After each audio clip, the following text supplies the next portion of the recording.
ফোনে কথা হচ্ছিল জেরিনের সাথে। কথার মাঝখানে আমি বলছিলাম ভালো লাগছে না।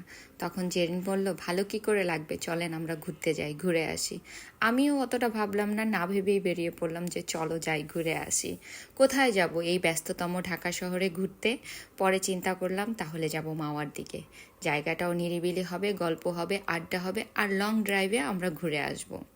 পরে যেতে যেতে আমরা প্রথমে চিন্তা করেছিলাম নদীর পাড়ে গিয়ে কিছুটা সময় বসবো, কিন্তু রাত হয়ে যাওয়াতে আর সেখানে যাওয়া হলো না।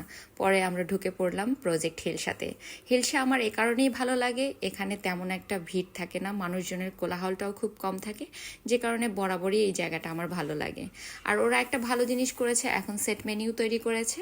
এই যে মাছ, ইলিশ মাছ, ডাল, ভর্তা, একটা ভাত থাকবে সাথে, এটা মেবি ওরা 550 টাকার একটা সেট মেনিউ করেছে। এখানকার খাবার ভালো, আর বিশেষ করে চাইনিজ আইটেমটা এখানে রিজনেবল।